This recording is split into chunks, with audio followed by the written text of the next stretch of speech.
Shalom untuk saudara pendengar yang dikasihi Tuhan Yesus Kristus. Selamat siang dan salam sejahtera untuk kita semuanya. Selamat datang kembali di renungan siang dan doa siang pada hari ini.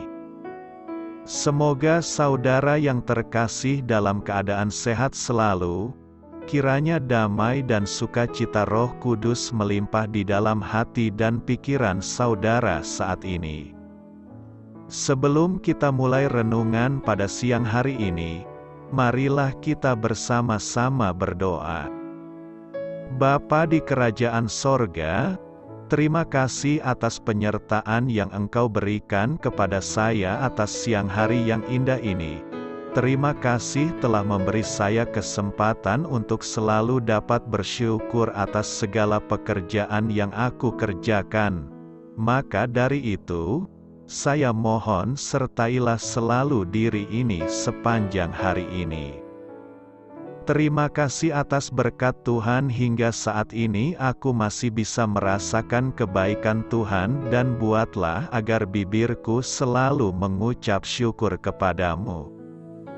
Tuhan Yesus Kristus, terima kasih pada saat ini saya masih bisa bekerja.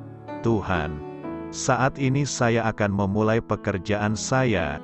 Berkatilah pekerjaan ini dan sertailah sepanjang saya selama bekerja pada hari ini, agar menjadi berkat bagiku, bagi keluargaku dan juga tempat saya bekerja.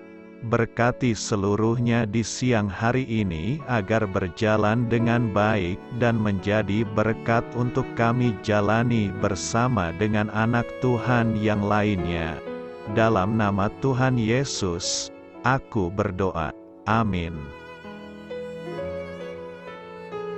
Sahabat saudara rohani, pembacaan ayat emas Alkitab renungan kita siang hari ini. Nats bacaan kita siang hari ini adalah, domba-domba mendengarkan suaranya dan ia memanggil domba-dombanya masing-masing menurut namanya dan menuntunnya keluar. Tertulis di dalam kitab Yohanes 10 ayat 3, bacaan kita pada siang ini terambil dari kitab Yohanes 10 ayat 1 sampai dengan ayat 4. Aku berkata kepadamu, sesungguhnya siapa yang masuk ke dalam kandang domba dengan tidak melalui pintu, tetapi dengan memanjat tembok, ia adalah seorang pencuri dan seorang perampok. Tetapi siapa yang masuk melalui pintu, ia adalah gembala domba. Untuk dia penjaga membuka pintu dan domba-domba mendengarkan suaranya dan ia memanggil domba-dombanya masing-masing menurut namanya dan menuntunnya keluar. Jika semua dombanya telah dibawanya keluar, ia berjalan di depan mereka dan domba-domba itu mengikuti dia, karena mereka mengenal suaranya. Ayat di atas terambil dari kitab Yohanes 10 ayat 1 sampai dengan ayat 4. Mari kita mulai renungan siang kita. Judul renungan kita hari ini adalah, Dia mengenal nama saya. Kata bijak Alkitab hari ini adalah, tak ada orang Kristiani yang namanya tidak dikenal Allah.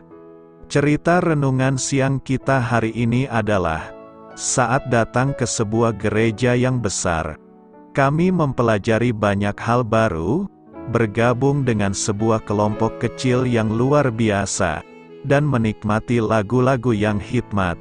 Namun setelah cukup lama, saya baru menyadari bahwa ada sesuatu yang terlewatkan, yakni sang pendeta tidak tahu siapa saya. Karena banyaknya jemaat yang hadir, saya bisa mengerti bahwa mustahil baginya untuk mengenal nama setiap orang di situ. Di kemudian hari, ketika kami hadir di sebuah gereja yang lebih kecil, saya menerima sepucuk surat berisi ucapan selamat datang yang ditulis tangan oleh sang pendeta. Beberapa minggu kemudian, Pendeta Josh memanggil nama saya dan berbincang-bincang dengan saya perihal operasi yang baru saja saya jalani. Sungguh menyenangkan ketika kita dikenal secara pribadi. Kita semua ingin dikenal, terutama dikenal oleh Allah. Sebuah lagu ciptaan Tommy Walker yang berjudul He Knows My Name, Dia Mengenal Nama Saya, mengingatkan kita bahwa Allah mengetahui setiap pemikiran kita, melihat setiap air mata yang menetes, dan mendengarkan pada saat kita berseru. Dalam Injil Yohanes dikatakan, domba-domba mendengarkan suaranya dan ia memanggil domba-dombanya masing-masing menurut namanya. Akulah gembala yang baik dan aku mengenal domba-dombaku. Bagi pribadi yang menciptakan langit dan bumi, mengenal miliaran orang bukanlah masalah. Allah sangat mengasihi Anda, Dia memikirkan Anda sepanjang waktu, dan Dia mengenal nama Anda. Penggembalaan Tuhan, Yohanes 10 ayat 16 berkata demikian, "Ada lagi padaku domba-domba lain, yang bukan dari kandang ini. Domba-domba itu harus kutuntun juga dan mereka akan mendengarkan suaraku dan mereka akan menjadi satu kawanan dengan satu gembala." Tuhan digambarkan sebagai gembala.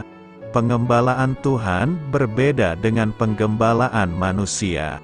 Apakah bentuk penggembalaan Tuhan bagi kita? Pertama, Tuhan harus menuntun domba-domba. Kata "harus" di sini adalah boleh dimengerti sebagai sesuatu yang harus terjadi karena ini adalah yang akan dikerjakan oleh Tuhan. Yesus tidak berkata, "Mudah-mudahan," tetapi harus menuntun domba-dombanya. Kalimat Yesus di sini adalah sungguh-sungguh pasti terjadi karena ini adalah perkataan Tuhan sendiri. Bapa telah memilih mereka dan telah memberikan mereka kepada Kristus. Kristus telah mati bagi mereka untuk menebus mereka.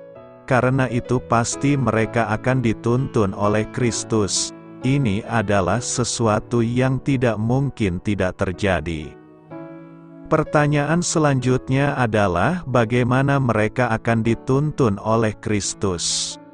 Tuhan Yesus akan menuntun mereka dengan memanggil mereka, untuk Dia penjaga membuka pintu dan domba-domba mendengarkan suaranya dan Ia memanggil domba-dombanya masing-masing menurut namanya dan menuntunnya keluar. Yesus memanggil murid-muridnya satu persatu. Dia memanggil Filipus dengan namanya. Dia memanggil Petrus, Andreas dan Yohanes, "Tinggalkan jalamu dan ikutlah aku." Dia memanggil Saulus yang sedang menganiaya gereja Tuhan, untuk menjadi muridnya. Domba-domba milik Kristus itu pasti akan mendengar suaranya. Tuhan Yesus juga memanggil kita, tentu tidak secara langsung berdiri di depan kita, tetapi Yesus memanggil kita melalui murid-muridnya. Tuhan Yesus juga memanggil kita melalui firman-Nya. Apakah kita mendengar panggilan daripada gembala yang baik? "Datanglah kepadaku, semua yang letih lesu dan berbeban berat, dan aku akan memberikan kelegaan." Banyak di antara kita juga telah menjawab panggilan itu.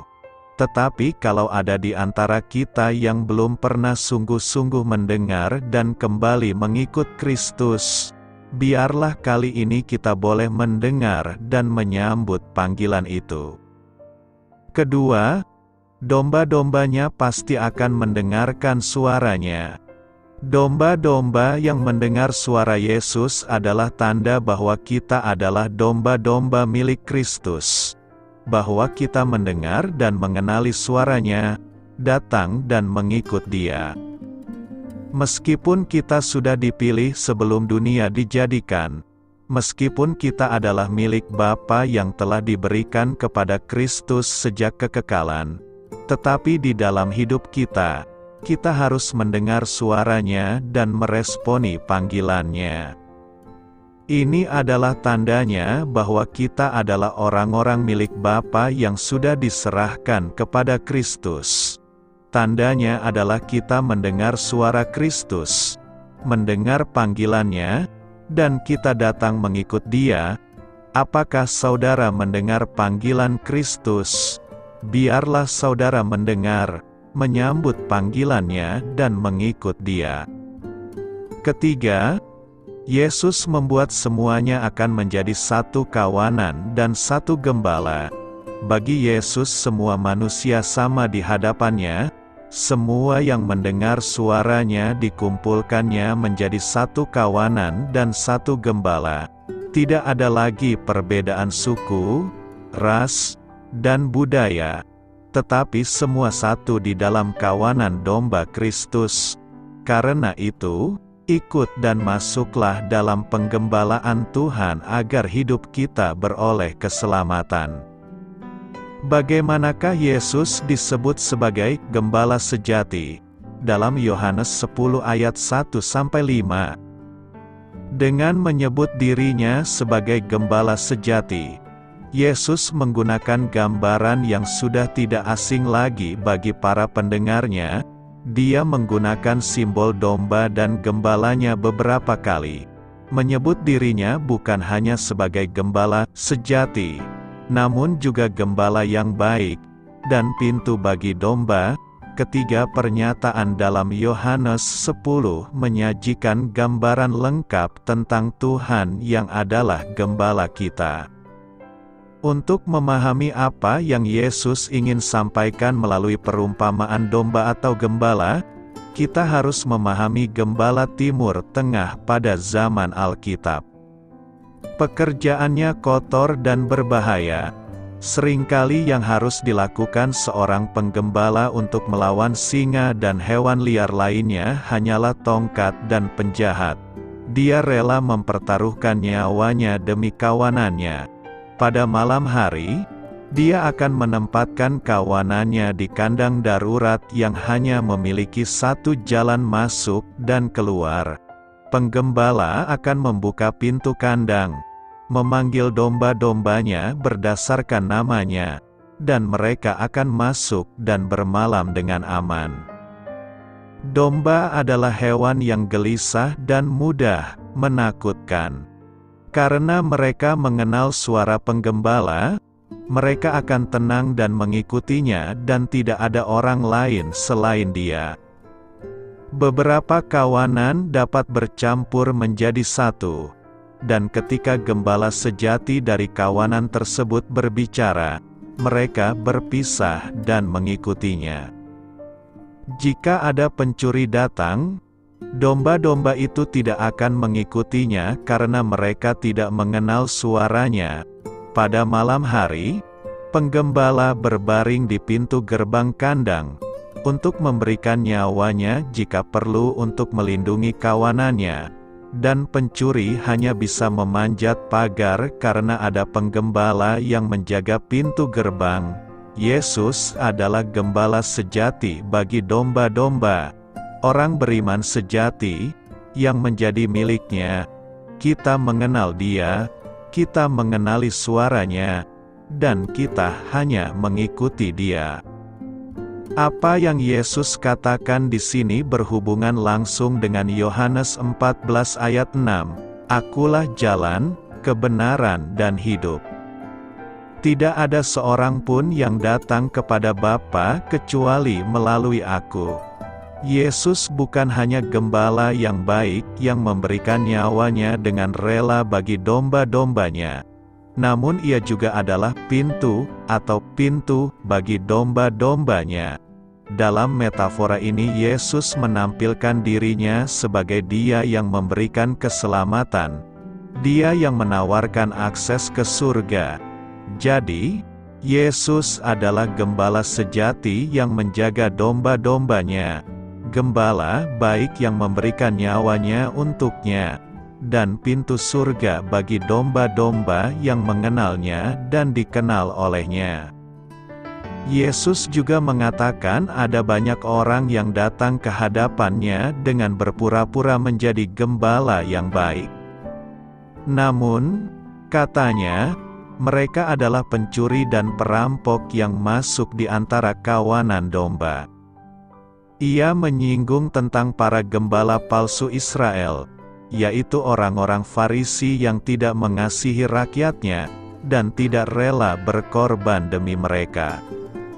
Para gembala palsu yang mengangkat diri sendiri dan menganggap diri benar ini menyesatkan domba-domba Israel dari pengetahuan sejati tentang Mesias, berpegang teguh pada agama yang berdasarkan perbuatan dan tidak dapat membawa keselamatan.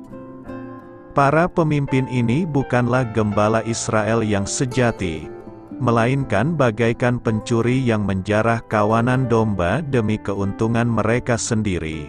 Sedihnya, saat ini masih banyak gembala palsu yang lebih tertarik untuk menggembalakan kawanannya demi keuntungan pribadi, daripada memberi makan dan melindungi domba-domba tersebut sebagai gembala bawahan dari gembala sejati, Tuhan Yesus Kristus.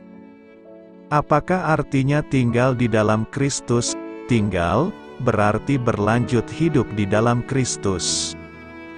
Ketika seseorang diselamatkan, ia digambarkan sebagai di dalam Kristus, berhubungan secara permanen bersamanya dengan aman. Jadi, tinggal di dalam Kristus bukan satu tingkatan khusus dari kekristenan, yang terbatas pada orang-orang dewasa rohani saja, melainkan, ialah posisi semua umat percaya. Perbedaan di antara mereka yang tinggal di dalam Kristus dan mereka yang tidak tinggal di dalam Kristus tidak lain dari perbedaan orang selamat dengan orang belum selamat. Konsep tinggal di dalam Kristus ini diajarkan dalam 1 Yohanes 2 ayat 5-6, yang disamakan dengan istilah mengenal Kristus. Pada pasal yang sama, Yohanes menyamakan tetap tinggal di dalam Bapa dan Putra dengan memiliki janji kehidupan kekal. Secara alkitabiah, tinggal di dalam, tetap tinggal, dan mengenal Kristus merujuk kepada hal yang sama, keselamatan. Ungkapan tinggal di dalam Kristus menggambarkan sebuah hubungan yang dekat, bukan sekedar pengenalan secara luaran saja. Di dalam 1 Yohanes 15 ayat 4-7, Yesus memberitahu para rasulnya bahwa mereka harus menarik sumber kehidupan dari dirinya, dengan menggunakan kiasan pokok dan ranting anggur. Tinggallah di dalam aku dan aku di dalam kamu. Sama seperti ranting tidak dapat berbuah dari dirinya sendiri, kalau ia tidak tinggal pada pokok anggur, demikian juga kamu tidak berbuah, jikalau kamu tidak tinggal di dalam aku. Akulah pokok anggur dan kamulah ranting-rantingnya. Barang siapa tinggal di dalam aku dan aku di dalam dia, ia berbuah banyak, sebab di luar aku kamu tidak dapat berbuat apa-apa. Barang siapa tidak tinggal di dalam aku, ia dibuang keluar seperti ranting dan menjadi kering. Kemudian dikumpulkan orang dan dicampakkan ke dalam api lalu dibakar. Jikalau kamu tinggal di dalam aku dan firman-Ku tinggal di dalam kamu, mintalah apa saja yang kamu kehendaki, dan kamu akan menerimanya. Tanpa keterhubungan hayati dengan Kristus yang diperoleh melalui keselamatan, tidak akan ada kehidupan dan produktivitas. Di tempat lain, Alkitab menggambarkan hubungan kita dengan Kristus seperti tubuh yang terhubung dengan kepala, sebuah hubungan esensial. Ada beberapa orang yang mengartikan himbauan Yohanes 15 ayat 6, orang yang tidak tinggal di dalamnya akan dibuang, menjadi kering, dan dibakar, sebagai himbauan bahwa umat Kristus dapat kehilangan keselamatannya. Dalam kata lain, Mereka sedang mengajukan bahwa orang bisa selamat namun tidak tinggal di dalamnya, kemudian mereka akan dicampakkan. Hal ini mungkin benar andai kata konsep tinggal ini terpisah dari keselamatan, di mana hubungan dekat dengan Kristus harus dipertahankan setelah diselamatkan. Alkitab menjelaskan bahwa keselamatan datangnya sebagai anugerah dan dipertahankan juga oleh kasih karunia-Nya. Dan juga, jika sebuah ranting dapat jatuh dari pokoknya, sehingga keselamatan dapat hilang, maka ada bagian ayat lainnya yang bertentangan. Cara terbaik menafsirkan kiasan ini sebagai berikut: Yesus adalah pokok yang benar. Para ranting yang tinggal di dalamnya adalah mereka yang keselamatannya sejati. Mereka mempunyai hubungan yang benar-benar menghidupkan dengan Sang Juru Selamat. Para ranting yang kering tidak tinggal di dalamnya adalah orang yang pura-pura selamat namun belum, yang meniru keterhubungan dengan Juru Selamat namun tidak menarik kehidupan darinya. Pada akhirnya, mereka yang palsu akan terbukti. Mereka tidak terhubung dengan Yesus. Untuk suatu waktu, perjalanan Petrus dan Yudas bersama Kristus terlihat serupa. Namun Petrus terhubung dengan sang pokok anggur. Tidak demikian dengan Yudas. Yohanes menyampaikan prinsip ranting kering ini dengan cara berikut: memang mereka berasal dari antara kita, tetapi mereka tidak sungguh-sungguh termasuk pada kita, sebab jika mereka sungguh-sungguh termasuk pada kita, niscaya mereka tetap bersama-sama dengan kita. Tetapi hal itu terjadi, supaya menjadi nyata, bahwa tidak semua mereka sungguh-sungguh termasuk pada kita. Salah satu bukti keselamatan adalah ketekunan, atau tinggal secara berkelanjutan dalam Kristus. Orang yang selamat akan terus berjalan dengan Kristus. Allah akan menyelesaikan karyanya di dalam mereka, dan pada akhirnya mereka akan menghasilkan buah yang banyak bagi kemuliaan Allah. Mereka yang pergi, yang berpaling dari Kristus, dan yang tidak berlanjut tinggal bersamanya membuktikan ketiadaan iman mereka. Tinggal di dalam Kristus tidak menyelamatkan kita, melainkan menyediakan bukti akan keselamatan kita. Bukti tinggal di dalam Kristus, bukti bahwa seseorang benar-benar selamat dan tidak hanya pura-pura, antara lainnya adalah ketaatan kepada perintah Kristus, mengikuti teladan Yesus, hidup bebas dari dosa, kebiasaan dan kesadaran terhadap adanya Roh Kudus yang berdiam di dalam hati seseorang. Aku datang membawa hidup dan kelimpahan. Yohanes 10 ayat 10, Aku datang supaya mereka mempunyai hidup, dan mempunyainya dalam segala kelimpahan. Kalimat itu bukan hanya sekedar janji. Kalimat itu adalah kalimat yang diucapkan oleh Tuhan Yesus sekaligus Dia jalani, Dia hidupi dan Dia buktikan nyata di dalam hidup ini. Dan apa yang kita lihat dari hidupnya selalu menjadi inspirasi dan keindahan bukan saja kepada para pengikutnya tetapi juga bagi orang-orang lain yang bukan Kristen namun sangat mengagumi hidup dan ajaran Yesus Kristus. Mahatma Gandhi salah satu tokoh yang sangat mengagumi ajaran Yesus, khususnya ajaran khotbah di bukit, yang memegang prinsip perjuangannya dari sana, bukan dengan kekerasan, kekuatan, kehebatan, tetapi dengan karakter dan pengorbanan diri dan dengan hidup bersahaja. Yohanes mengkontraskan kedatangan Yesus dan kedatangan Musa. Musa datang dan Musa memberikan hukum Taurat. Inti dari hukum Taurat tidak lain dan tidak bukan adalah jika engkau lakukan dan jalani seluruh hukum itu dengan tidak bercacat cela, maka engkau akan hidup. Tetapi Anak Allah Yesus Kristus datang memberikan hidup dan kelimpahan. Kita akan hidup berkelimpahan jikalau kita mendasari hidup kita dengan fondasi yang benar ini.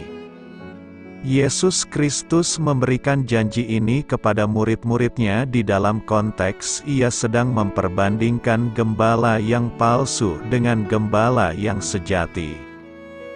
Gembala palsu adalah gembala yang lari menyelamatkan diri ketika kesulitan datang. Gembala itu melayani karena upah bayaran. Gembala yang palsu mencari keuntungan dari domba-dombanya. Tetapi kontras dengan Kristus gembala yang sejati, yang memberikan janji dan yang akan menepatinya. Janji itu keluar dari mulut gembala yang sejati. Demi untuk menggenapkan janji itu ia bahkan rela menyerahkan nyawanya demi supaya domba-dombanya hidup. Gembala yang sejati selalu berjalan di depan, dia akan mengarahkan kita lebih jauh. Domba-domba itu mengikutinya selangkah demi selangkah, saat melewati lembah yang kelam, berjalan di setapak yang keras dan berbatu tajam. Kita tetap percaya gembala kita senantiasa ada di depan dan memimpin kita di dalam perjalanan yang sulit itu. Kelimpahan apa yang Tuhan Yesus berikan kepada kita? Ia memampukan kita mengerti Allah itu seperti apa. Dalam Yohanes 14, murid-murid yang gelisah dan khawatir meminta Yesus menunjukkan Allah Bapa kepada mereka. Yesus menjawab, "Telah sekian lama aku bersama-sama dengan engkau, namun engkau tidak mengenal aku. Barang siapa telah melihat aku, ia telah melihat Bapa." Kalimat itu menyentak hati murid-murid. Ada perjalanan bersama Yesus tetapi pengetahuan mereka, pengenalan mereka akan Yesus tidak berlimpah di dalam penyertaan itu. Yohanes 1 ayat 18 menunjukkan karena Yesus datang ke dalam dunia ini, maka kita manusia boleh mengenal siapa Allah itu sesungguhnya. Aku datang, supaya mereka memperoleh hidup dan memperolehnya dalam segala kelimpahan. Kata, datang, berarti dia bukan saja lahir, tetapi menunjukkan dia bukan dari sini. Kata, datang, berarti dia hadir di tengah kita. Hidup kelimpahan itu menjadi benar-benar limpah dari kata itu, sehingga kita tidak melihat konsep kelimpahan semata-mata dalam hal materi belaka.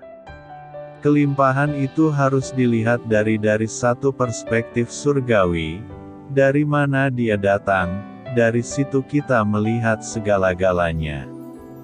Teologi kemakmuran telah menyelinap masuk ke dalam pengajaran gereja dan merambat masuk ke dalam hati banyak orang Kristen. Kelimpahan dilihat dari kacamata sukses dalam materi, sukses dalam karir, sukses dalam pelayanan. Semuanya diukur dari berapa banyak yang kita capai dan kita raih. Bahkan termasuk banyak hamba Tuhan tertentu membangga-banggakan berapa banyak jiwa yang sudah dia layani. Konsep seperti itu bagi saya bukan memperlihatkan konsep hidup berkelimpahan, melainkan orang-orang itu terperangkap di dalam keinginan dan ketamakan yang akhirnya akan memiskinkan kita. Bukannya makin limpah, tetapi makin memiskinkan untuk terus mencapai lebih dan lebih lagi, dan tidak akan pernah puas adanya. Seperti orang haus di tengah lautan yang terus meminum air laut yang dia kira bisa memuaskan dahaganya. Padahal dia akan semakin haus dan haus lagi tidak habis-habisnya. Karena itu, kita harus berhikmat memahami maksud kedatangan Yesus yang membawa hidup dan kelimpahan bagi kita. Selamat memulai karya dalam minggu ini untuk Tuhan. Doa saya menyertai saudara sekalian, Saya memberkati Anda agar sewaktu Anda mencarinya dari Dia, Bapa Surgawi Anda akan memberikan bagi Anda roti harian Anda. Dalam nama Yesus Kristus, Tuhan yang berkuasa atas alam semesta dan menuntun kita kepada iman yang menyelamatkan, Tuhan Yesus menyertai senantiasa. Tuhan memberkati. Amin.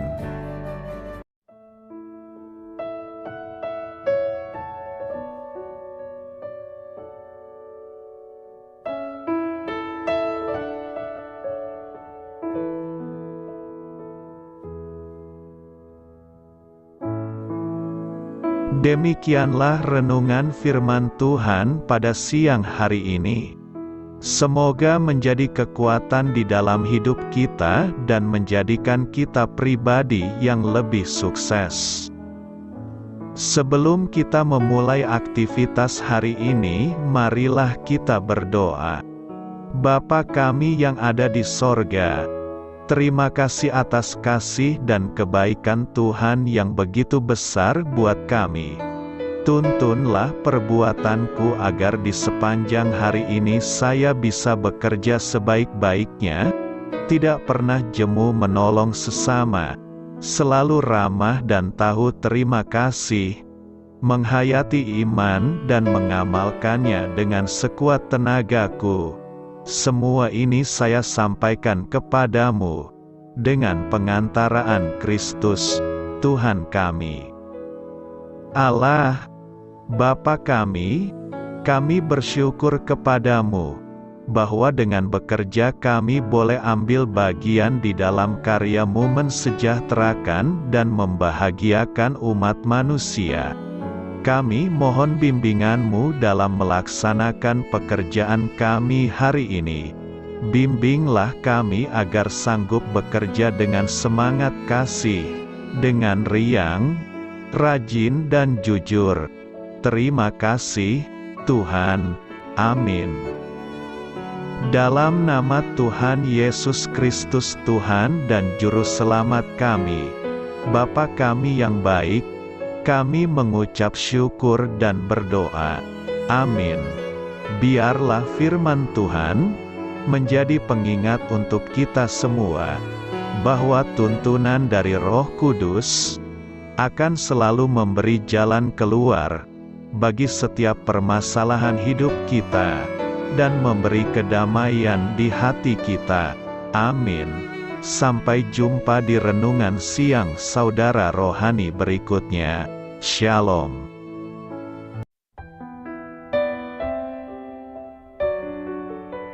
Halo untuk semua pendengar saudara rohani yang terkasih di dalam nama Tuhan Yesus Kristus dimanapun berada. Mari dukung kami, tim redaksi Renungan Harian Saudara Rohani dengan cara memberikan bantuan, kritik dan masukan. Saudara dapat memberikan masukan melalui kolom komentar di bawah atau mengirim kepada kami langsung melalui email yang tertera di layar Anda, saudararohani@gmail.com. Jika saudara terberkati melalui renungan ini, saudara dapat mendoakan kami dan memberikan bantuan lainnya dengan mengirim email kepada kami. Saya berdoa agar saudara sekalian bahagia dan sehat selalu. Amin.